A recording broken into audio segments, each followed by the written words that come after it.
मतलब टारगेट रहेगा आपका 45 प्लस टारगेट होना चाहिए, है ना। तो आप फटाफट कमेंट करना, मुझे बताना कि सर इसका आंसर ये आएगा, फिर बाद में आप जोड़ के बताना कि इसका आंसर सर मेरा इतना क्वेश्चन सही निकला, मेरा इतना निकला। ठीक है, सभी को जय हिंद भाई लोग। सभी जितने भी भाई लोग जुड़े हैं तो फटाफट चैनल को लाइक कर दो, सब्सक्राइब कर दो और शेयर कर दो, अधिक से अधिक लोगों तक पहुंच जाए। बढ़ते हैं अपन भाई लोग।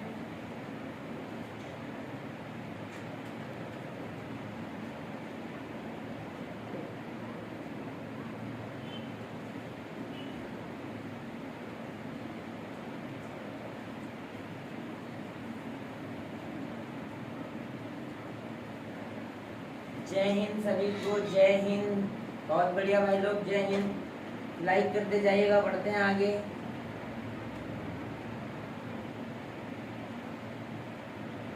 पहला क्वेश्चन है आपके लिए कि भारतीय सेना के पहले कमांडर इन चीफ कौन थे। भारतीय सेना के पहले कमांडर इन चीफ कौन थे, तो बताइएगा भाई फटाफट कमेंट करके कौन थे।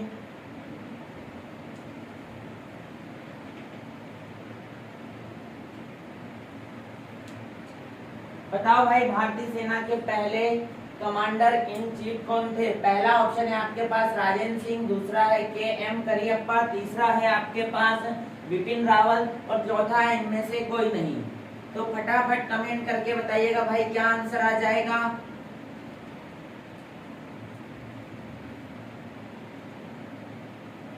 भारतीय सेना के पहले कमांडर इन चीफ कौन थे, तो फटाफट कमेंट करके बताइएगा भाई क्या आंसर आ जाएगा आपका कि भारतीय सेना के पहले कमांडर इन चीफ कौन थे। तो ये थे भाई के.एम. करियप्पा। कौन थे? के.एम. करियप्पा थे। भारत के पहले कमांडर इन चीफ कौन थे? के.एम. करियप्पा थे, जो बने थे 15 जनवरी 1949 को फील्ड मार्शल। ठीक है भाई, बढ़ते हैं नेक्स्ट। दास प्रथा पर रोक किस ब्रिटिश गवर्नर शासक ने लगाई थी। जो दास प्रथा होती है आपकी, क्या होती है? दास प्रथा। तो दास प्रथा पर रोक किस ब्रिटिश गवर्नर शासक ने लगवाई थी, तो ये आपको बताना है कि दास प्रथा पर रोक किस ब्रिटिश गवर्नर के शासन में लगाई गई थी। पहला है आपका लॉर्ड एनबरो, लॉर्ड कर्जन, तीसरा लॉर्ड डलहौजी और चौथा ऑप्शन है आपके पास लॉर्ड कैनिंग।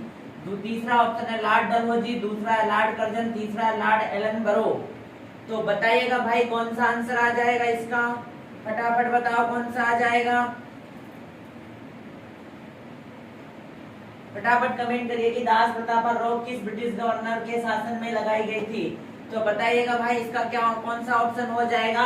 तो इसका हो जाएगा पहला ऑप्शन लॉर्ड एलनबरो के टाइम पे। किसके? लॉर्ड एलनबरो के टाइम पे 1843 में लगाई गई थी भाई सबसे पहले। ठीक है, कब लगाई गई थी? 1843 में। ठीक है, कि दास प्रथा पर रोक किस ब्रिटिश गवर्नर शासन ने लगाई थी, तो लॉर्ड एलनबरो ने लगाई थी। बढ़ते हैं नेक्स्ट क्वेश्चन की ओर। लक्षद्वीप की राजधानी क्या है? लक्षद्वीप की राजधानी क्या है, आपको बताना है कि लक्षद्वीप की राजधानी क्या है। पहला ऑप्शन है आपका पोर्ट ब्लेयर, दूसरा दमन, तीसरा कवरत्ती, चौथा है पांडुचेरी। तो बताइएगा भाई कि लक्षद्वीप की राजधानी क्या हो जाएगी। तो लक्षद्वीप की राजधानी आपको बताना है, पहला ऑप्शन है आपका पोर्ट ब्लेयर, दूसरा दमन, तीसरा कवरत्ती, चौथा पांडुचेरी। तो भाई फटाफट कमेंट करके बताइएगा क्या आंसर आ जाएगा। सभी को जय हिंद भाई, जय हिंद। आंसर बताइएगा कि लक्षद्वीप की राजधानी क्या हो जाएगी। पहला है आपका पोर्ट ब्लेयर, दूसरा दमन, तीसरा कवरत्ती, चौथा पांडुचेरी। तो बताइएगा भाई लक्षद्वीप की राजधानी क्या हो जाएगी। तो लक्षद्वीप की हो जाएगी कवरत्ती। ठीक है भाई, लक्षद्वीप की राजधानी क्या हो जाएगी? कवरत्ती हो जाएगी। ठीक है भाई लोगों, क्या हो जाएगी? कवरत्ती हो जाएगी। बढ़ते हैं नेक्स्ट क्वेश्चन की ओर। निम्न में से कौन से महासागर पनामा नहर से जुड़े हुए हैं, यानी इसमें कौन सा महासागर है जो पनामा नहर से जुड़ा हुआ है। तो आपको बताना है भाई कौन सा। पहला है अटलांटिक और उत्तर महासागर, दूसरा है प्रशांत और अटलांटिक महासागर, तीसरा है अटलांटिक और हिंद महासागर और चौथा है इनमें से कोई नहीं। तो आपको बताना है कि निम्न में से कौन सा महासागर पनामा नहर से जुड़ा हुआ है। तो आप बताइएगा भाई। ऑप्शन बताइएगा भाई। जय हिंद नवीन, जय हिंद डियर एंड वर्दियो। आंसर बताइएगा भाई, क्या जाएगा कि निम्न में से कौन से महासागर पनामा नहर से जुड़े हुए हैं। तो आपको बताना है कौन सा जुड़ा हुआ है भाई, बताओ जल्दी भाई। प्रशांत और अटलांटिक महासागर है। बी ऑप्शन जिसका था वो बिल्कुल करेक्ट आंसर था कि प्रशांत और अटलांटिक महासागर पनामा नहर से जुड़े हुए मानव निर्मित जलमार्ग होता है। ठीक है भाई, बढ़ते हैं नेक्स्ट क्वेश्चन की ओर कि भारत रत्न के मेडल का डिजाइन किसके पत्ते के समान है।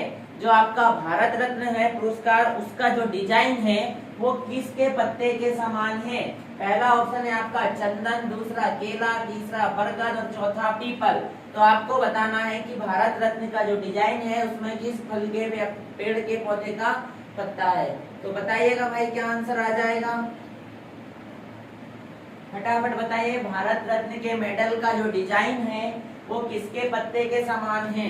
तो बताओ भाई लोग किसके पत्ते के समान हो जाएगा। तो वो हो जाएगा पीपल के पत्ते के समान हो जाएगा। जिसका भी पीपल आया वो बिल्कुल करेक्ट आंसर था। किसके पत्ते के समान हो जाएगा, पीपल के पत्ते के समान हो जाएगा। जो भारत रत्न है उसका डिजाइन किसके आकार का बना हुआ है, तो पीपल के पत्ते का। बढ़ते हैं नेक्स्ट क्वेश्चन की ओर। बुशमैन कहाँ की जनजाति है। बुशमैन कहाँ की जनजाति है, आपको ये बताना है कि बुशमैन है वो कहाँ की जनजाति है। पहला अफ्रीका, दूसरा एशिया, तीसरा ऑस्ट्रेलिया, चौथा यूरोप। तो आपको बताना है कि बुशमैन कहाँ की जनजाति है। बुशमैन कहाँ की जनजाति है, तो आपको बताना है बुशमैन कहाँ की जनजाति है। पहला ऑप्शन है आपका अफ्रीका, दूसरा है आपका एशिया, तीसरा है ऑस्ट्रेलिया और चौथा है यूरोप। तो बताइएगा भाई फटाफट बुशमैन कहाँ की जनजाति है। बताओ बुशमैन कहाँ की जनजाति है भाइयों, कहाँ की जनजाति है बुशमैन, बताओ फटाफट। पहला ऑप्शन है अफ्रीका, दूसरा एशिया, तीसरा ऑस्ट्रेलिया, चौथा यूरोप। तो आपको बताना है बुशमैन कहाँ की जनजाति है, फटाफट कमेंट करिएगा भाई। तो बुशमैन जनजाति है भाई आपकी अफ्रीका की। कहाँ की है, अफ्रीका की है। बुशमैन कहाँ की जनजाति है, अफ्रीका की जनजाति है। आई बात समझ में भाइयों। बढ़ते हैं नेक्स्ट क्वेश्चन की ओर कि ताजमहल का निर्माण किसने करवाया था। आपको बताना है, आपका नेक्स्ट क्वेश्चन है कि ताजमहल का निर्माण किसने करवाया था। पहला ऑप्शन है आपका अकबर, दूसरा शाहजहां, तीसरा हुमायूं, चौथा जहांगीर। तो बताइएगा भाई कि ताजमहल का निर्माण किसने करवाया था। आपको बताना है ताजमहल का निर्माण किसने करवाया था।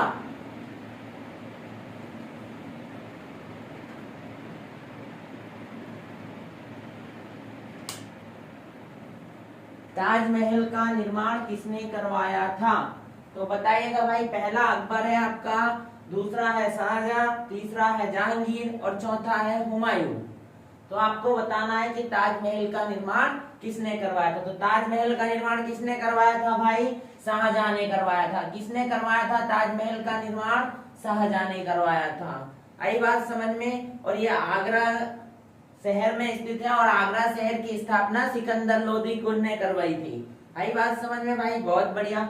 बढ़ते हैं नेक्स्ट क्वेश्चन की ओर कि मुल्ला पेरियार बांध किस राज्य में स्थित है। मुल्ला पेरियार बांध किस राज्य में स्थित है। पहला ऑप्शन है आपका उड़ीसा, दूसरा केरल, तीसरा आंध्र प्रदेश और चौथा पंजाब। तो आपको बताना है कि मुल्ला पेरियार बांध किस राज्य में स्थित है। जय हिंद भाई, जय हिंद कुशाल सिंह।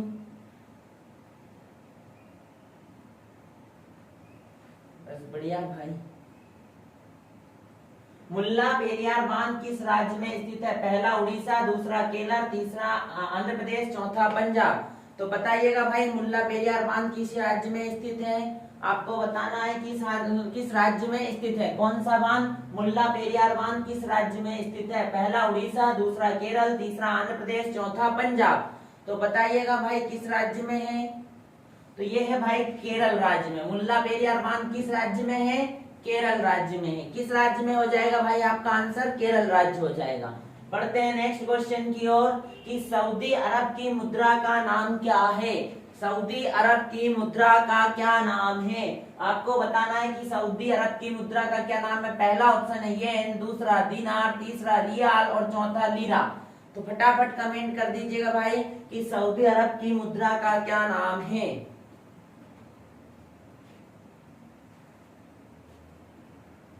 बताइएगा भाई सऊदी अरब की मुद्रा का क्या नाम है। तो सऊदी अरब की मुद्रा का नाम रियाल है। क्या है भाई लोग? रियाल है। क्या है? रियाल है।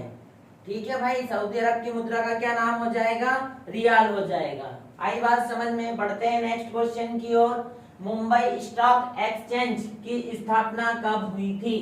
मुंबई स्टॉक एक्सचेंज की स्थापना कब हुई थी? तो आपको बताना है कि मुंबई स्टॉक एक्सचेंज की स्थापना कब हुई थी। पहला ऑप्शन है 1975, दूसरा है 1875, तीसरा है 1870 और चौथा है इनमें से कोई नहीं। मुंबई स्टॉक एक्सचेंज की स्थापना कब हुई थी? तो बताना है आपको कब हुई थी। 1975, 1875, 1870 और इनमें से कोई नहीं। तो ये हुई थी भाई 1875 ईस्वी में हुई थी। कब हुई थी ये? 1875 ईस्वी में हुई थी। पढ़ते हैं नेक्स्ट क्वेश्चन की ओर कि सैयद वंश का संस्थापक कौन था? सैयद वंश का संस्थापक कौन था? आपको बताना है कि सैयद वंश का संस्थापक कौन था।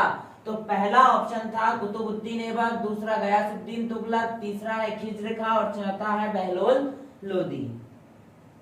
हाँ, तो बताइएगा भाई कि सैयद वंश का संस्थापक कौन था। सैयद वंश का संस्थापक बताना है आपको। तो बताइए भाई सैयद वंश का संस्थापक कौन था। तो आपको बताना है सैयद वंश का। पहला ऑप्शन कुतुबुद्दीन ऐबक, दूसरा गयासुद्दीन तुगलक, तीसरा खिज्र खां और चौथा हो जाएगा आपका बहलोल लोदी। तो बताइएगा भाई आंसर क्या आ जाएगा। तो आंसर आ जाएगा आपका खिज्र खां। क्या आ जाएगा भाई? खिज्र खां। सैयद वंश का संस्थापक कौन हुआ? तो खिज्र खां हुआ। कौन हुआ? खिज्र खां हुआ। बढ़ते हैं नेक्स्ट क्वेश्चन की ओर।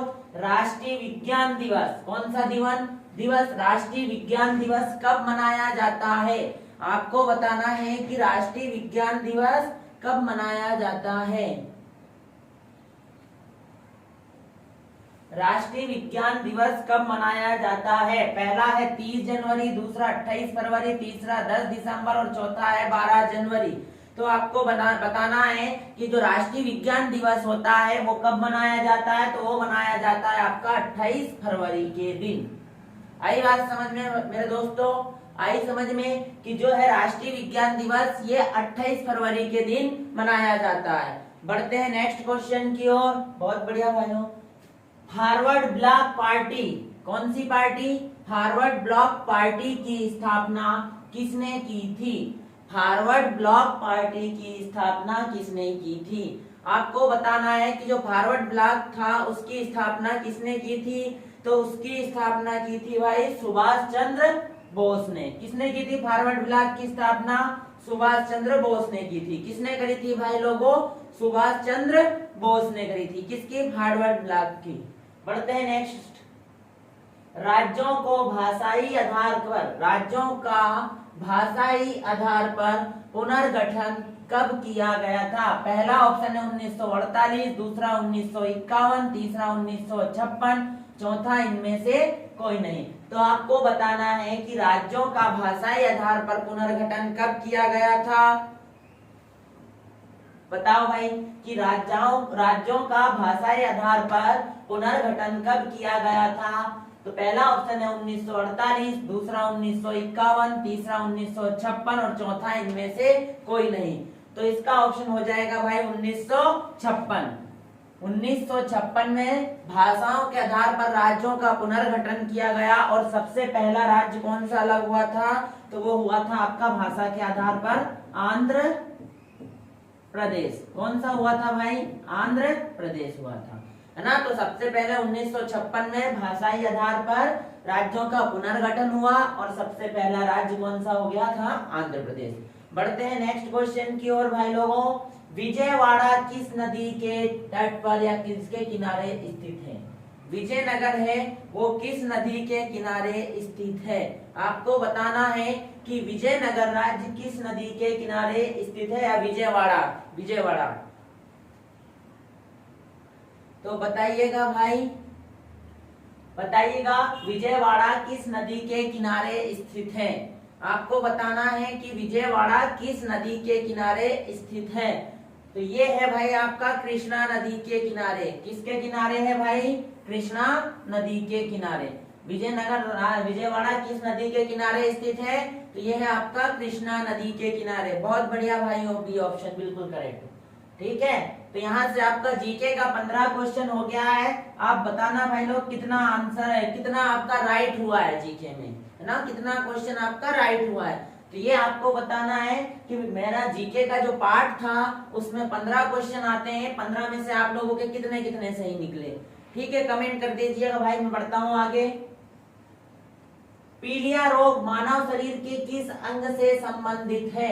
आपको बताना है कि जो पीलिया रोग है वो मानव शरीर के किस अंग से संबंधित है ना। पीलिया रोग में शरीर का कौन सा अंग प्रभावित होता है, ये आपको बताना है।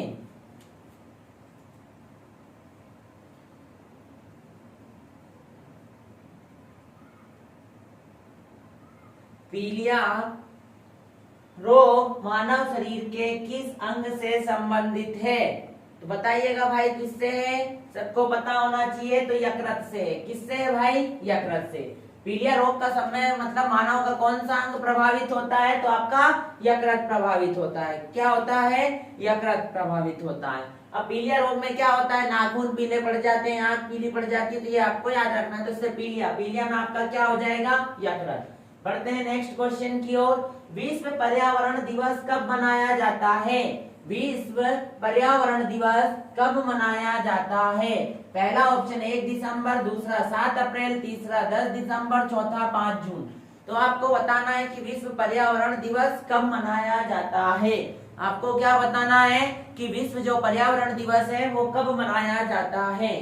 तो फटाफट आंसर बताइएगा भाई। विश्व पर्यावरण दिवस कब मनाया जाता है? तो विश्व पर्यावरण दिवस 5 जून को मनाया जाता है। कब मनाया जाता है भाई? 5 जून को मनाया जाता है। विश्व आपका जो पर्यावरण दिवस है वो 5 जून को मनाया जाता है। फिर उसके बाद है आपका नेक्स्ट क्वेश्चन। पाचन के पश्चात प्रोटीन किसमें परिवर्तित हो जाता है? कौन? प्रोटीन। जब पाचन हो जाता है तो उसके बाद प्रोटीन किस में परिवर्तित हो जाता है? पहला है ग्लूकोज, दूसरा है सुक्रोज, तीसरा है वसा और चौथा है अमीनो एसिड, है ना। पाचन के पश्चात प्रोटीन किस में परिवर्तित हो जाता है? पहला ऑप्शन हो जाएगा ग्लूकोज, दूसरा सुक्रोज, तीसरा वसा, चौथा अमीनो एसिड। तो बताइए भाई किस में परिवर्तित हो जाता है?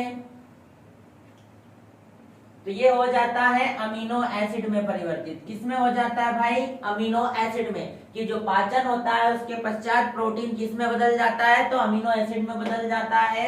और अमीनो अम्ल की संख्या होती है 20। ठीक है, बढ़ते हैं नेक्स्ट क्वेश्चन की ओर। एलपीजी सिलेंडर में किन गैसों का मिश्रण पाया जाता है? जो आपकी एलपीजी गैस होती है उसके जो गैस भरी रहती है उसमें किस किस का मिश्रण पाया जाता है? पहला है आपका इथेन तथा ब्यूटेन, दूसरा है मीथेन तथा ब्यूटेन, तीसरा है इथेन और प्रोपेन, चौथा है प्रोपेन तथा ब्यूटेन। तो बताइएगा भाई कि एलपीजी में गैस में कौन किस किस गैसों का मिश्रण पाया जाता है। तो बता दीजिए कौन सा हो जाएगा भाई? कौन सा ऑप्शन हो जाएगा? ये हो जाएगा प्रोपेन तथा ब्यूटेन का मिश्रण होता है। किसके अंदर? तो एलपीजी गैस के अंदर किसका मिश्रण हो जाएगा? प्रोपेन तथा ब्यूटेन का हो जाएगा। किसका हो जाएगा भाई? ब्यूटेन और प्रोपेन का हो जाएगा। ठीक है, ब्यूटेन और प्रोपेन का हो जाएगा। बढ़ते हैं नेक्स्ट क्वेश्चन की ओर कि मनुष्य के शरीर में रक्त भार का कितना प्रतिशत होता है ना। मानव के शरीर के जितना भी भार होता है उसमें रक्त कितना प्रतिशत होता है। तो क्वेश्चन है मनुष्य के शरीर में रक्त का भार कितना प्रतिशत होता है। पहला ऑप्शन है आपका 14%, दूसरा 7%, तीसरा 90%, चौथा 1%। तो बता दो भाई मेरे दोस्तों फटाफट कमेंट करके कि मनुष्य के शरीर में रक्त का भार कितना प्रतिशत होता है, या रक्त के भार का शरीर कितना प्रतिशत होता है आपका शरीर। तो बता दीजिएगा भाई कितना हो जाएगा आपका आंसर कि मनुष्य के शरीर में रक्त भार का कितना प्रतिशत होता है। ये होता है भाई आपका 7%, यानी बी ऑप्शन बिल्कुल करेक्ट आंसर हो जाएगा। कितना प्रतिशत होता है? 7% होता है। बहुत बढ़िया भाई लोगों, कितना प्रतिशत हो जाएगा? 7% हो जाएगा। बढ़ते हैं नेक्स्ट क्वेश्चन की ओर कि विद्युत चुंबकीय तरंगों के रूप में निकलती हैं। ऐसे इनमें कौन सी किरणें हैं जो विद्युत चुंबकीय तरंगों के रूप में निकलती है? पहला ऑप्शन है इलेक्ट्रॉन, दूसरा अल्ट्रासोनिक, तीसरा न्यूट्रॉन, चौथा एक्स किरणें। तो बता दो भाई क्या हो जाएगा इसका? विद्युत चुंबकीय तरंगों के रूप में निकलती है। कौन सी किरणें होती हैं जो विद्युत चुंबकीय तरंगों के रूप में निकलती है? इलेक्ट्रॉन, अल्ट्रासोनिक, न्यूट्रॉन और एक्स किरणें। तो एक्स किरणें होती हैं जो विद्युत चुंबकीय तरंगों के रूप में निकलती है। हाँ, बहुत बहुत धन्यवाद भाई। हाँ, क्या हो जाएगा? विद्युत चुंबकीय तरंगों के रूप में क्या निकलती है? तो एक्स किरणें निकलती है। क्या निकलती है भाई? एक्स किरणें निकलती है। फिर एक गति का सूत्र क्या हो जाए? यानी गति का सूत्र क्या हो जाए? गति कैसे निकालेंगे? चाल का सूत्र क्या होता है? चाल का सूत्र बता दो भाई, सबको पता होगा। चाल का सूत्र होता है दूरी बटे समय। क्या होता है? समय बटे दूरी या दूरी बटे समय। तो दूरी बटे समय होता है। चाल का सूत्र क्या हो जाएगा भाई आपका? दूरी बटे समय हो जाएगा। क्या हो जाएगा चाल का सूत्र? तो चाल या गति का सूत्र क्या हो जाएगा? दूरी बटे समय हो जाएगा। क्या हो जाएगा? दूरी बटे समय हो जाएगा। चाल गति का सूत्र आपको पता है दूरी बटे समय होता है। फिर है कि दी ओरिजिन ऑफ स्पीच नामक पुस्तक किसने लिखी? दी ओरिजिन ऑफ स्पीसीज नामक पुस्तक किसने लिखी? पहला ऑप्शन है लेमार्क, दूसरा डार्विन, तीसरा ओमरिन, चौथा डकेले। तो बताइएगा भाई किसने लिखी थी? बता दो भाई कि द ओरिजिन ऑफ स्पीच नामक पुस्तक किसने लिखी? पहला ऑप्शन लेमार्क, दूसरा डार्विन, तीसरा ओमरिन, चौथा डकेले। तो बताओ किसने लिखी भाई? तो ये लिखी थी चार्ल्स डार्विन ने। किसने लिखी थी? चार्ल्स डार्विन ने लिखी थी। किसने लिखी थी भाई? चार्ल्स डार्विन ने लिखी थी। बढ़ते हैं नेक्स्ट क्वेश्चन की ओर। निम्न में से सबसे अधिक तरंग दैर्ध्य वाला प्रकाश कौन सा है?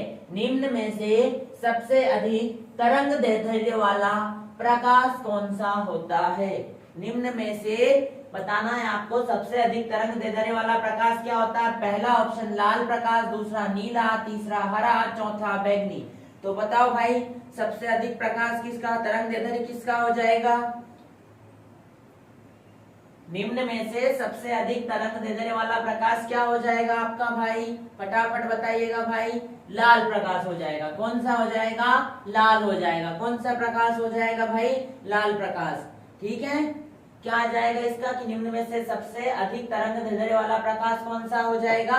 लाल। और सबसे कम हो जाएगा बैंगनी। ठीक है, बढ़ते हैं नेक्स्ट क्वेश्चन की ओर। निकट दृष्टि दोष से पीड़ित व्यक्ति को कौन सा लेंस लगवाना पड़ता है? यानी जिसको निकट दृष्टि दोष होता है तो जितना बड़ा ना उतना बड़ा लेंस। तो कौन सा लेंस लगवाना पड़ता है निकट दृष्टि दोष में? तो अवतल लेंस लगवाना पड़ता है। क्या पड़ता है भाई? निकट दृष्टि दोष में अवतल लेंस का प्रयोग किया जाता है। आई बात समझ में कि निकट दृष्टि दोष में किस लेंस का? तो अवतल लेंस का। दूर दृष्टि दोष में उत्तल लेंस का। और जो आपका जरा दृष्टि दोष होता है ना उसमें द्विफोकस लेंस का प्रयोग किया जाता है। फिर बढ़ते हैं नेक्स्ट क्वेश्चन की ओर। हाइड्रोजन का सबसे भारी समस्थानिक कौन सा है? आपको बताना है कि जो हाइड्रोजन है उसका सबसे भारी समस्थानिक कौन सा है? हाइड्रोजन के 3 समस्थानिक होते हैं तो उनमें सबसे भारी वाला समस्थानिक कौन सा हो जाएगा भाई? आप लोग बता दीजिए कि पहला है प्रोटियम, दूसरा है टाइट्रियम, तीसरा है ड्यूटेरियम, चौथा इनमें से कोई नहीं। तो हाइड्रोजन का सबसे भारी समस्थानिक कौन सा हो जाएगा भाई? तो ये हो जाएगा ड्यूटेरियम। क्या हो जाएगा? ड्यूटेरियम हो जाएगा। क्या हो जाएगा भाई लोगों? ड्यूटेरियम हो जाएगा। बढ़ते हैं नेक्स्ट क्वेश्चन की ओर। लेंस किस कांच से बना होता है? आपको बताना है कि जो लेंस होता है वो किस कांच से बना होता है। पहला पायरेक्स कांच, दूसरा सोडा कांच, तीसरा फ्लंट कांच और चौथा प्रूफ्स कांच। तो आपको बताना है भाई कि जो आपका लेंस होता है वो किस कांच का बना होता है। पहला है पायरेक्स कांच, दूसरा है सोडा कांच, तीसरा है फ्लिंट कांच और चौथा है प्रूफ्स कांच।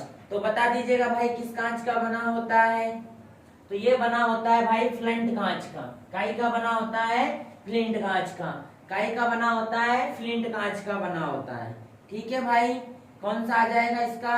सी आ जाएगा। बढ़ते हैं नेक्स्ट क्वेश्चन की ओर। रात्रि में तारों का टिमटिमाना क्या कौन सी घटना का उदाहरण है? पहला है पूर्ण आंतरिक परावर्तन, दूसरा है अपवर्तन, तीसरा परावर्तन, चौथा व्यतिकरण। कि जो रात्रि के समय तारे टिमटिमाते हैं वह किस घटना का उदाहरण है? तो बता दीजिएगा भाई किस घटना का उदाहरण है? पूर्ण आंतरिक परावर्तन का है या अपवर्तन का है या परावर्तन का है या व्यतिकरण का है? तो बता दीजिएगा भाई क्या आंसर आ जाएगा इसका? कि रात्रि में तारों का टिमटिमाना किस घटना का उदाहरण है? तो किस घटना का उदाहरण हो जाएगा भाई ये? तो ये हो जाएगा आपका अपवर्तन का। किसका? अपवर्तन का उदाहरण है। किसका उदाहरण है भाई? अपवर्तन का उदाहरण है। बहुत बढ़िया भाई, बी ऑप्शन। बढ़ते हैं नेक्स्ट क्वेश्चन की ओर। विभवांतर मापने की इकाई क्या है? विभवांतर मापने की इकाई क्या है?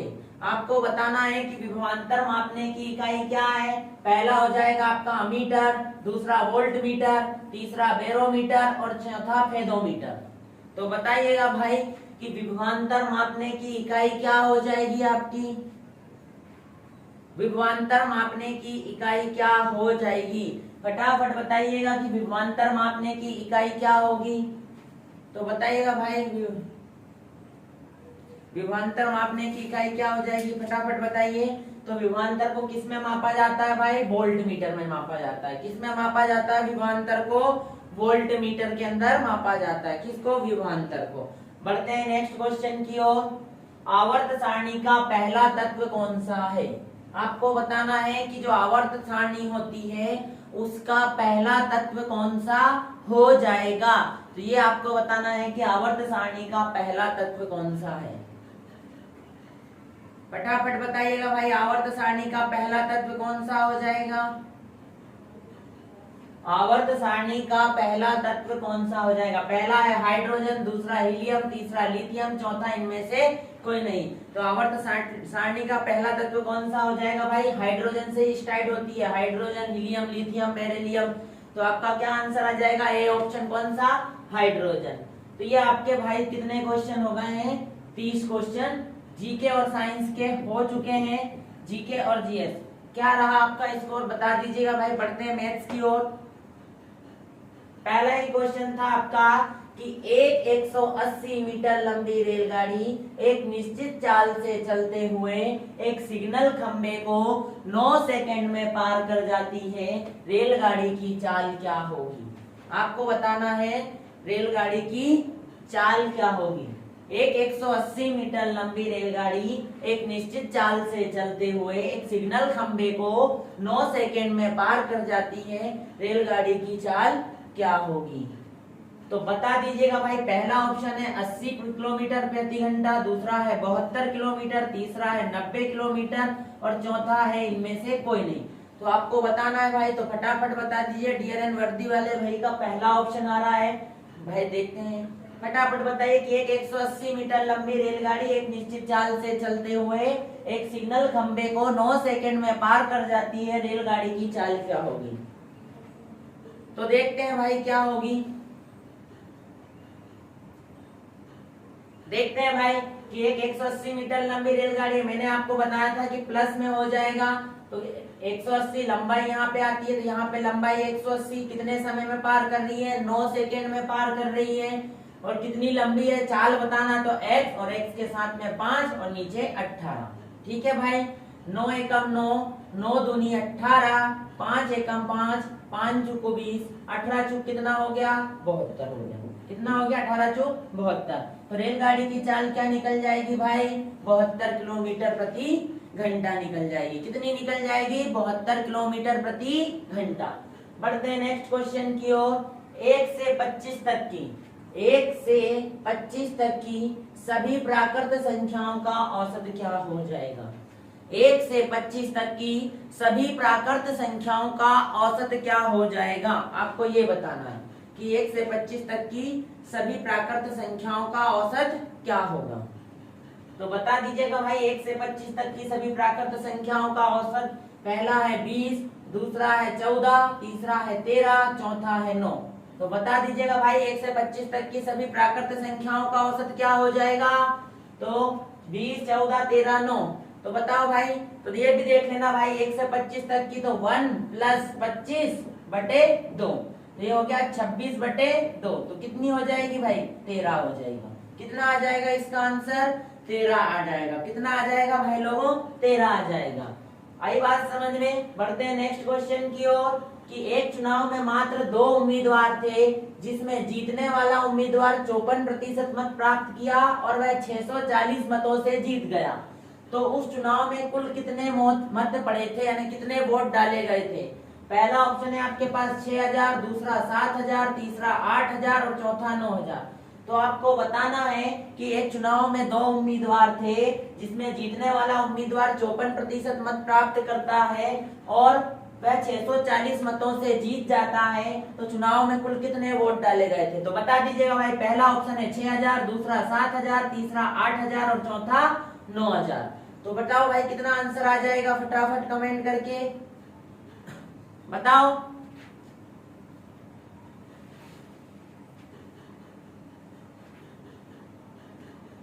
बताओ भाई, फटाफट बताओ यार, इतना टाइम नहीं लगना चाहिए। कि एक चुनाव में 2 उम्मीदवार थे, उसमें जीतने वाला उम्मीदवार 54% मत प्राप्त करता है तथा 640 वोटों से जीत जाता है। तो चुनाव में कुल कितने मत डाले गए थे?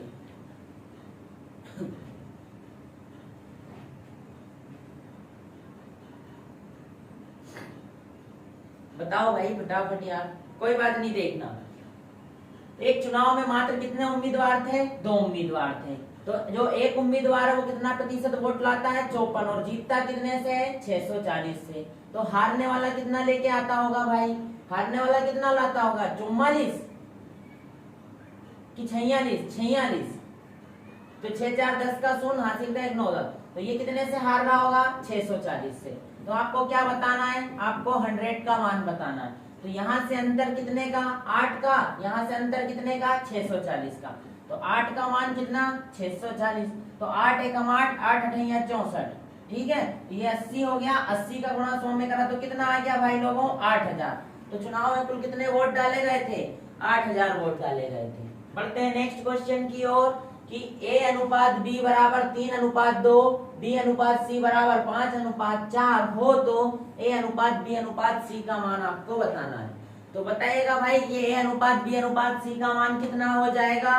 पहला ऑप्शन है आपके पास 10:15:17, दूसरा है 15:8:11, तीसरा है 15:10:8, चौथा है 8:10:15। तो बताइएगा भाई कितना आ जाएगा? बताइए कितना आ जाएगा कि A/B का मान 3/2। तो देखते हैं भाई, ये लिखा मैंने A/B/C। तो ये कितना है? A/B का मान 3/2 और B/C का मान है 5/4। इसका यहाँ पे इसके सामने 5 लिख देता हूँ और इसके सामने 2 लिख देता हूँ। तो 5 तिया 15, 4 दूनी 10, 4 दूनी 8। तो अनुपात कितना हो जाएगा? 15:10:8। तो ये तीसरा ऑप्शन बिल्कुल करेक्ट हो जाएगा आपका। कितना आ जाएगा? सी वाला, 15, 10 और 8। बढ़ते हैं नेक्स्ट क्वेश्चन की ओर कि महेश अपनी वार्षिक परीक्षा में 430 अंक प्राप्त करता है तथा 50 अंक से अनुत्तीर्ण हो जाता है। यदि उत्तीर्ण प्रतिशत 40 हो तो पूर्णांक कितना हो जाएगा? आपको पूर्णांक बताना है कि पूर्णांक कितना हो जाएगा।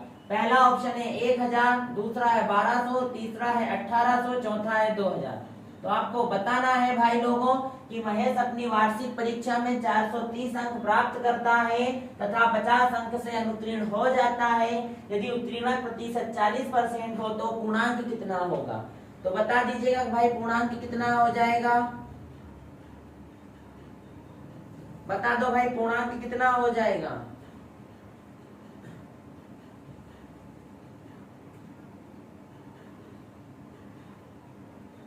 पहला ऑप्शन 1000, दूसरा 1200, तीसरा 1800, चौथा 2000।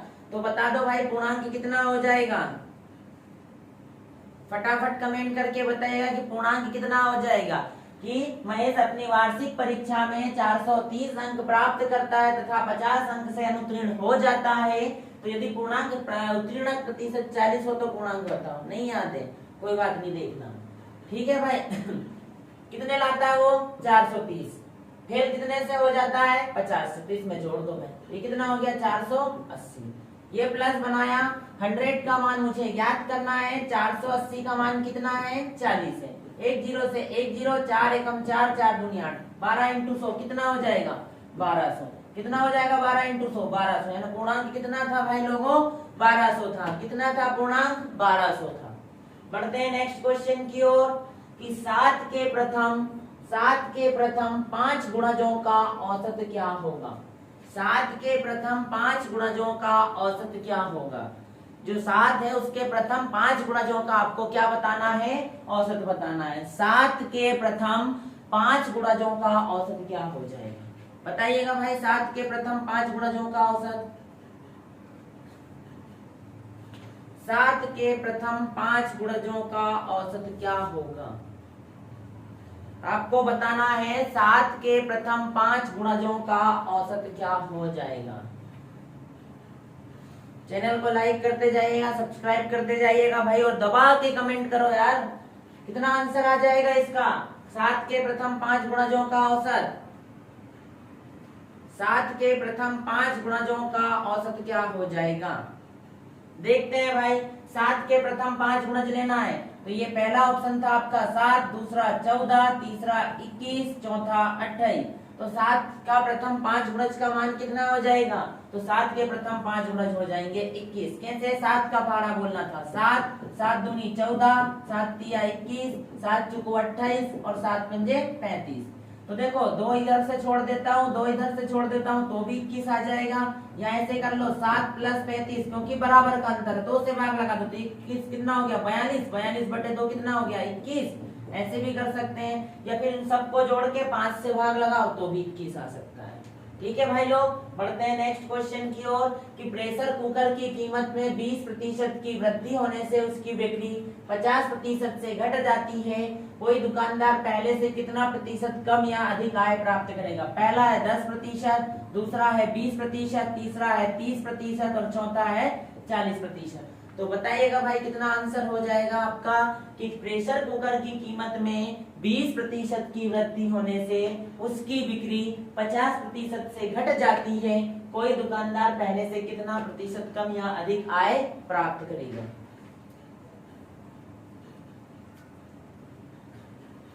तो बता दीजिएगा भाई कितनी आय प्राप्त करेगा व्यक्ति। पहला ऑप्शन 10%, दूसरा 20%, तीसरा 30% और चौथा 40%। तो बता दो भाई क्या आंसर हो जाएगा इसका, बता दो क्या आंसर हो जाएगा कि प्रेशर कुकर की कीमत में 20% की वृद्धि होने से उसकी बिक्री 50% से घट जाती है, तो उसका कितना क्या रहेगा। ठीक है, देखते हैं। कुछ लोग बता रहे हैं 20%, ठीक है ना। मैं देखता हूँ भाई, देखो पहले उसमें किसकी हुई 20 की वृद्धि हुई, तो ये प्लस का 20, घटते में कितनी हो गई माइनस का 50, प्लस माइनस क्या हो गया माइनस हो गया। 20 इंटू 50 बटे 100, ठीक है। तो 50 एकम 50, 50 दूनी 100, 2 से काटा कितनी बार 10 बार, तो यहाँ से माइनस का 10 निकला और यहाँ से ये प्लस का 20 था और ये माइनस का 50 था। तो माइनस माइनस जुड़ के कितना हो गया माइनस का 50 और 10 60, 60 में से 20 गया तो कितना बच गया माइनस का 40। तो यहाँ पे काहे को दर्शाया 40% की उसमें कमी। कमी किसको दर्शाती है, माइनस को दर्शाती है। किसको दर्शाती है कमी, कमी दर्शाती है माइनस को, 40%। ठीक है भाई, कोई बात नहीं। नेक्स्ट क्वेश्चन देखते हैं। यदि आम के मूल्य में 30% की वृद्धि हो जाए तो कोई व्यक्ति उसकी खपत में कितने प्रतिशत की कमी करे जिससे उसका खर्च पूर्ववत रहे। तो बताओ भाई, आम के मूल्य में 30% की वृद्धि हो जाएगी तो आम के मूल्य में 30% की वृद्धि हो जाए तो कोई व्यक्ति उसकी खपत में कितने प्रतिशत की कमी करे जिससे उसका खर्च पूर्ववत रहे।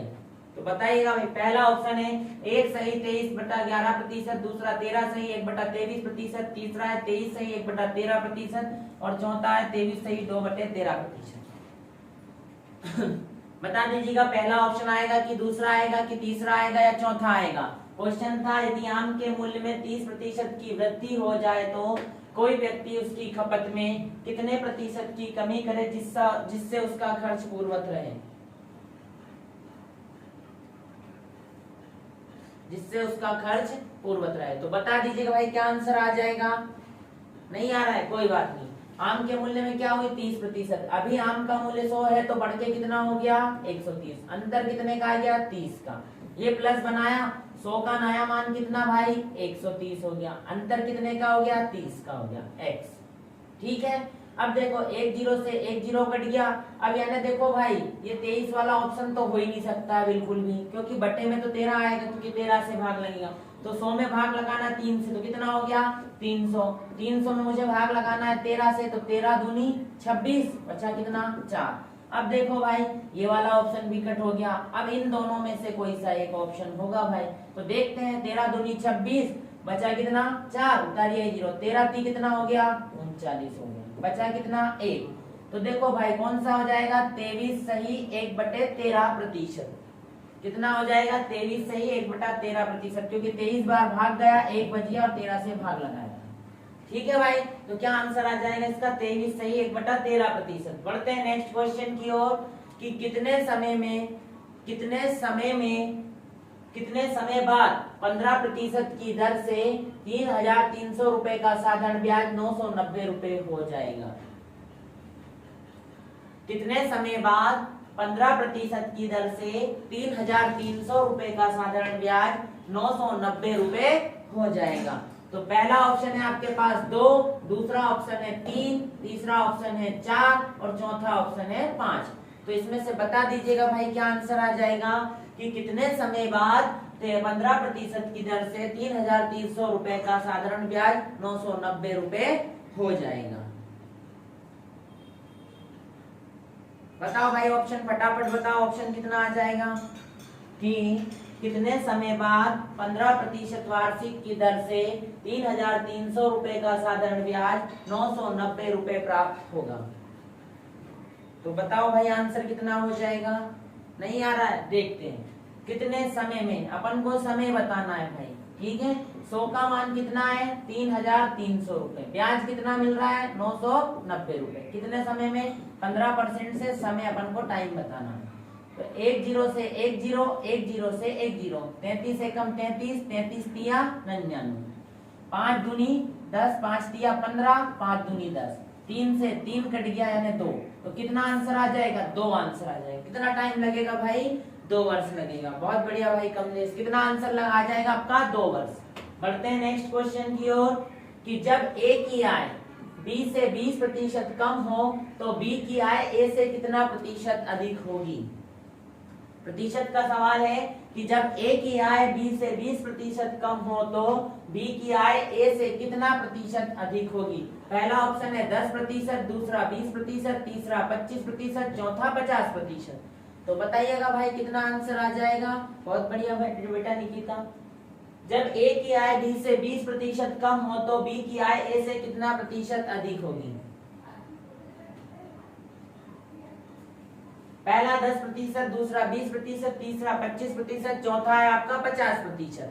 तो बता दीजिए भाई कितना आ जाएगा जब ए की आय बी से 20% कम हो और बी की आय ए से कितना प्रतिशत अधिक होगी। तो बताओ भाई कितना आंसर आ जाएगा, कौन सा ऑप्शन आ जाएगा। फटाफट कमेंट करो यार कौन सा आंसर आ जाएगा। कुशाल सिंह 20%। ठीक है भाई देखते हैं, है ना। कितने लोग हैं 2 लोग हैं, ए और बी। क्या बोला ए की आय बी से 20% कम है। किसकी कम है ए की। तो अगर ये 100 होगा तो ये 20 कम कितना 80। यहाँ से अंतर 20 का। 100 का मान कितना भाई 80, अंतर कितने का 20 का x। 20 से कम 20, 20 चुको 80। ठीक है, 4 से काटा कितनी बार 25 बार, 25% होगा भाई। कितना हो जाएगा भाई 25% हो जाएगा। कितना हो जाएगा 25% हो जाएगा। कितना हो जाएगा भाई कमलेश कायल सही था आपका 25% भाई, डिलीट क्यों कर दिया। कितना आ जाएगा 25% आ जाएगा। कितना आ जाएगा भाई लोगों 25% आ जाएगा। बढ़ते हैं नेक्स्ट क्वेश्चन की ओर। किसी थैले में 50 रुपए, 20 रुपए और 5 रुपए के नोटों की संख्या में 4:5:6 के अनुपात में है। यदि इस थैले में कुल 3,300 रुपए हुए तो उसमें 50 के नोटों की संख्या क्या होगी? बताइएगा भाई। बहुत बढ़िया भाई, 25% सबका। कि किसी थैले में 50 रुपए, 20 रुपए और 5 रुपए के नोटों की संख्या 4:5:6 के अनुपात में है। यदि इस थैले में कुल 3,300 रुपए हो तो उसमें 50 रुपए के नोटों की संख्या का अनुपात आपको बताना है। पहला है 20, दूसरा ऑप्शन 30, तीसरा ऑप्शन 40, चौथा ऑप्शन 50। तो बताइएगा भाई क्या आंसर आ जाएगा इसका? कि थैले में 50, 20 और 10 5 रुपए के नोट या सिक्के का अनुपात 4, 5, 6 का है, तो उसमें 50 रुपए की नोटों की संख्या आपको बताना। तो बताइएगा भाई क्या आंसर आ जाएगा? पहला ऑप्शन है 20, दूसरा ऑप्शन है 30, तीसरा ऑप्शन है 40 और चौथा ऑप्शन है 50। तो बता दो भाई फटाफट कमेंट करके क्या आंसर आ जाएगा? क्या आंसर आ जाएगा? फटाफट बताओ भाई लोगों, क्या आंसर आ जाएगा इसका?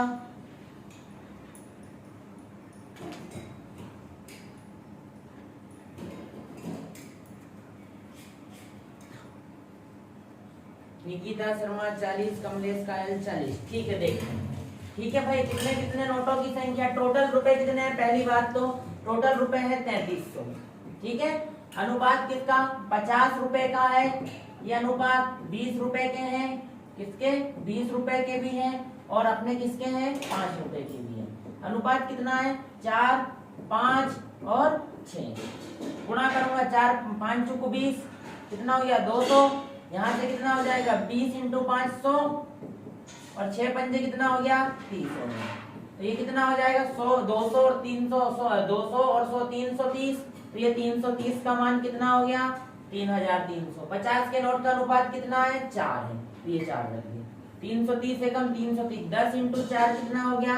40 हो गया। कितना हो गया? 40। तो जिसका भी 40 आया था वो बिल्कुल करेक्ट आंसर था। जिसका भी 40 आया वो बिल्कुल करेक्ट आंसर था।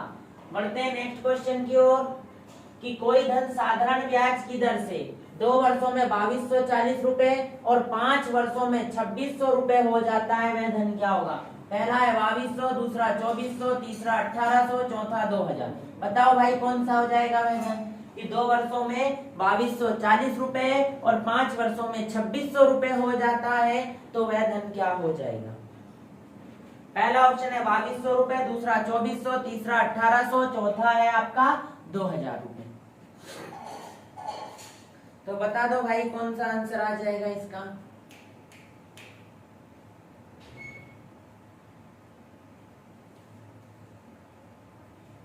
तो बताइए भाई कौन सा आंसर आ जाएगा? कोई धन साधारण ब्याज की दर से 2 वर्षों में 2,240 रुपए तथा 5 वर्षों में 2,600 रुपए हो जाता है, तो वह धन क्या हो जाएगा?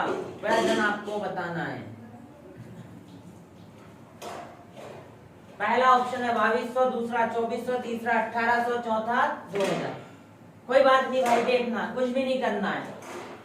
2 वर्षों में कितना हो जाता है? ये 2,240 रुपए हो जाता है। और 5 वर्षों में धन कितना हो जाता है? 2,600 रुपए। इधर वर्ष में अंतर कितने का? 3 का। इधर रुपए में अंतर कितने का? 360 का। ठीक है ना? कितने का? 360 का।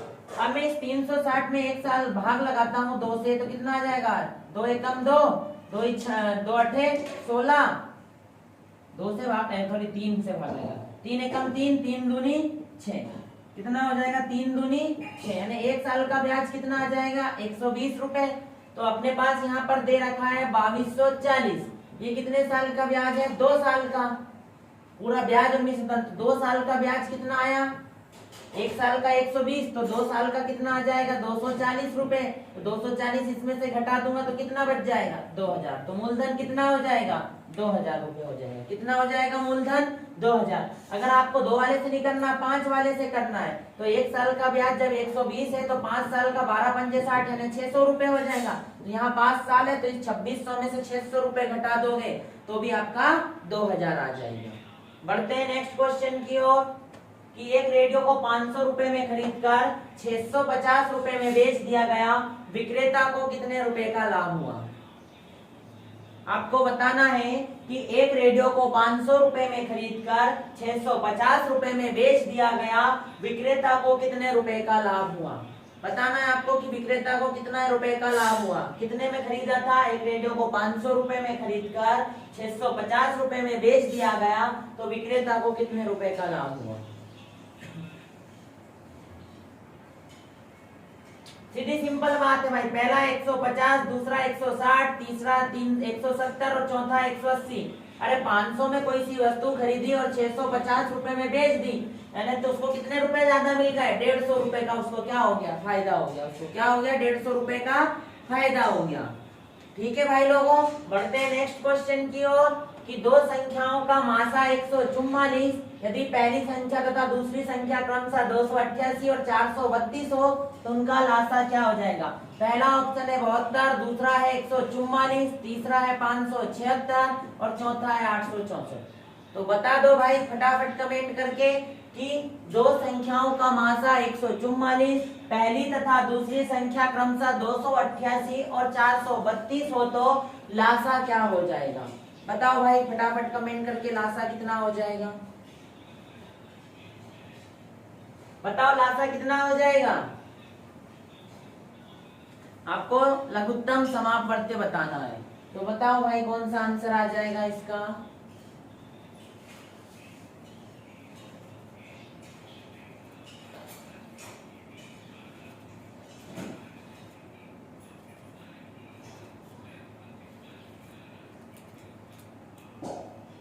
नहीं आ रहा, देखते हैं क्या होता है। एलसीएम इंटू एचसीएफ बराबर पहली संख्या इंटू दूसरी संख्या। तो देखो एलसीएम अपन को ज्ञात करना है, एलसीएम एचसीएफ का मान कितना दे रखा, 144। पहली संख्या कितनी 288 और दूसरी संख्या 432। तो 144 एकम 144, 144 दूनी 288, 432 दूनी कितना हो जाएगा 864। कितना आ जाएगा आंसर आपका 864 आ जाएगा। कितना आ जाएगा 864 आ जाएगा। कितना आ जाएगा भाई लोगों 864, बिल्कुल करेक्ट आंसर हो जाएगा। बढ़ते हैं नेक्स्ट क्वेश्चन की ओर। ए किसी काम को 10 दिनों में, बी उसे 15 दिनों में अलग अलग समाप्त कर सकता है, वे दोनों मिलकर उस काम को कितने दिन में। पहला ऑप्शन है 4, दूसरा ऑप्शन है 6, तीसरा ऑप्शन है 8 और चौथा ऑप्शन है 10। पहला ऑप्शन है 4, दूसरा 6, तीसरा 8, चौथा 10। सबसे सरल और इजी सवाल, तो बता दीजिएगा भाई क्या आ जाएगा फटाफट आंसर, फटाफट बता दीजिएगा क्या आंसर आ जाएगा कि ए किसी काम को 10 दिनों में तथा बी उसे 15 दिनों में अलग अलग समाप्त कर सकता है, तो वे दोनों एक साथ उस काम को कितने दिनों में समाप्त करेंगे। बहुत बढ़िया निकिता, 6 है ना। ए कितने दिन में कर रहा है 10 में, बी कितने दिन में कर रहा है 15 में। दोनों का एलसीएम लिया कितना आ गया 30। 10 दूनी 10 तिया 30, 15 दूनी 30, 3 और 2 कितना हो जाएगा 5, 5 6 30। तो कितना आंसर आ जाएगा आपका 6, बिल्कुल करेक्ट आंसर आ जाएगा। कितना आ जाएगा 6 आ जाएगा। बढ़ते हैं नेक्स्ट क्वेश्चन की ओर कि एक कूट भाषा में इसको ये लिखा जाता है तो उसी कूट भाषा में इसको किस प्रकार लिखा जाएगा। पहला ऑप्शन ये है, दूसरा ऑप्शन ये है, तीसरा ऑप्शन ये है और चौथा ऑप्शन ये है। तो बताइएगा कि किसी कूट भाषा में इसको ऐसे लिखेंगे और इसको ऐसे लिखेंगे, तो इसको कैसे लिखेंगे बताइएगा भाई करके, फटाफट बताइएगा करके क्या आंसर आ जाता है आपका। मैं भी लिखता हूं जब इधर कि लिखा हुआ है DELIBEATI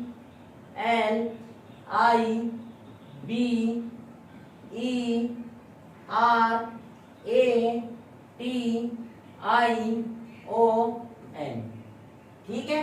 तो इसको उसने क्या लिखा है NOINTAREBILED,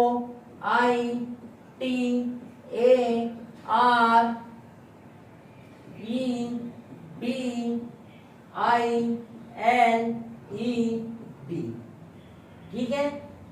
तो अपन को उसने पूछा क्या है कि इसको कैसे लिखेंगे, INFIRMITY,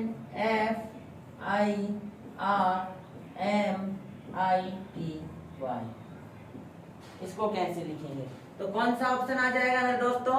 तो देखो क्या किया उनने, इस एन को उनने कहा भेजा यहाँ, फिर ओ को यहाँ, फिर ऐसे। तो इधर से अपन क्या लेके आएंगे y लेके आएंगे, तो ये दो ऑप्शन तो कट हो ही जाएंगे आपके। y के बाद में क्या आ जाएगा t, t के बाद में i, i के बाद में m, m के बाद में r, r के बाद में फिर i, फिर f, फिर n, फिर i। तो किस में दिख रहा है y t IMRIFNI, यानी तीसरा ऑप्शन आपका बिल्कुल करेक्ट हो जाएगा। कौन सा ऑप्शन आ जाएगा इसमें? तीसरा ऑप्शन आ जाएगा। कौन सा आ जाएगा? तीसरा आ जाएगा। बढ़ते हैं नेक्स्ट क्वेश्चन की ओर कि एक कुट भाषा में इसको ऐसे लिखा जाता है तो उसी कुट भाषा में इसको किस प्रकार लिखा जाएगा? बता दीजिएगा भाई, इसको किस प्रकार लिखा जाएगा? कि एक कूट भाषा में इसको ऐसे लिखा जाता है तो उसी कूट भाषा में इसको किस प्रकार लिखा जाएगा? बताओ दोस्तों कि कौन सा? पहला ऑप्शन है आपका ये, दूसरा है ये, तीसरा ये है, चौथा ये है। पहला क्या बोल रहा है वो? BRINJAL, इसको क्या लिखा उसने? LAJNIRB,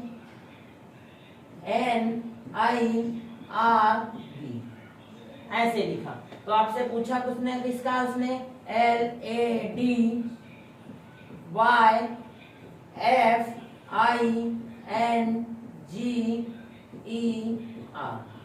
इसके पूछा है ना, LADYFINGER।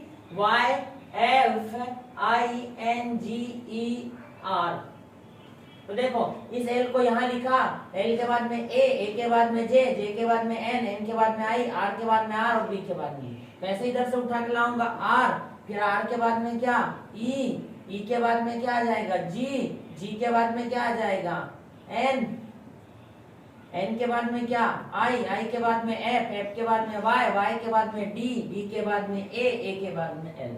तो देखो REG वाला कौन सा आ रहा है? REG वाला ये आ रहा है,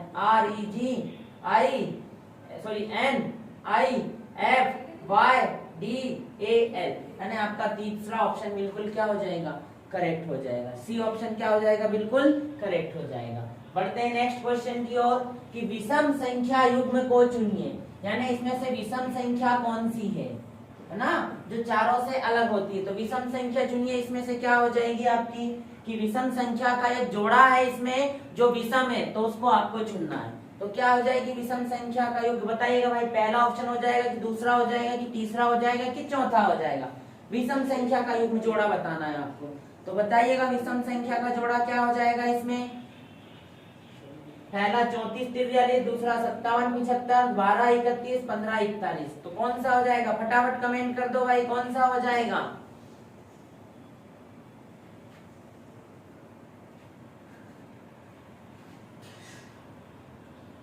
चार नंबर का ऑप्शन बिल्कुल करेक्ट हो जाएगा। देखो 34 को 43 लिख दिया, क्या करा? 34 को हमने क्या लिख दिया? 43, यानी संख्या अलट पलट कर दी।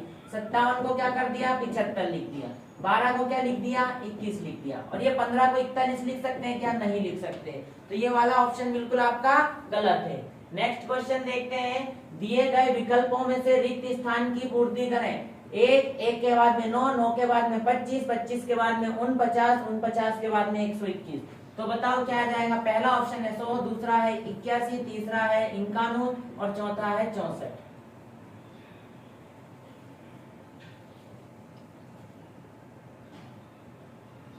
क्या आ जाएगा ऑप्शन? फटाफट बताइएगा भाई। कि एक है, एक के बाद में 9 है, 9 के बाद में 25 है, 25 के बाद में 49 है और 49 के बाद में जगह छूटी हुई है और 121 है। तो क्या आंसर आ जाएगा यहाँ पे? यहाँ पे पहला ऑप्शन है 100, दूसरा 81, तीसरा 51, चौथा 64। तो बता दो क्या आ जाएगा? 81 आ जाएगा। क्यों आ जाएगा 81? देखो एक का, फिर 2 की घात 3 का, 3 के बाद में 1 3, फिर 5 का, फिर 7 का। तो अब कितने का आना चाहिए? 9 का। 9 के बाद में किसका? 11 का। तो 9 का वर्ग कितना हो जाता है? 81 हो जाता है। कितना हो जाता है? 9 का वर्ग 81 हो जाता है। बढ़ते हैं नेक्स्ट क्वेश्चन की ओर कि दिए गए विकल्पों में संबंधित संख्या का चयन करें। कि दिए गए विकल्पों में से एक के बाद में 8, यहाँ पे 64 है, यहाँ पे x है। तो इस x की जगह क्या आएगा? पहला 36, दूसरा 30, तीसरा 25 और चौथा 27।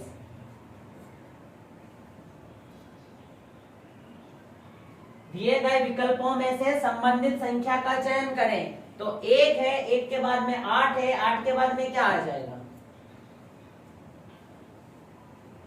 27 आ जाएगा। बिल्कुल करेक्ट आंसर हो जाएगा 27। 1 का क्यूब 1, 2 का क्यूब कितना होता है 8 होता है। फिर अब यहाँ पे 3 का क्यूब आएगा तो 3 का क्यूब कितना हो जाएगा 27। फिर यहाँ पे 4 का उसने दे ही रखा है, 4 का स्क्वायर कितना दे रखा है क्यूब, 4 का क्यूब दे रखा है 64। तो यहाँ पे क्या आ जाएगा आपका 27 आ जाएगा। क्या आ जाएगा मेरे दोस्तों 27 आ जाएगा। आई बात समझ में? तो इसका आंसर क्या हो जाएगा 27 हो जाएगा। क्या हो जाएगा भाई लोगों 27 हो जाएगा। तो जय हिंद दोस्तों। आपको कमेंट करके बताना है कि कैसी लगी क्लास आज की, आपको समझ में आया नहीं आया। बस इसी हिसाब से आप पढ़ते जाइएगा और ज्यादा से ज्यादा कमेंट करिएगा। चैनल को लाइक करें, सब्सक्राइब करें और अधिक से अधिक कमेंट करें और ज्यादा से ज्यादा शेयर भी करें भाई लोग। ठीक है, जय हिंद।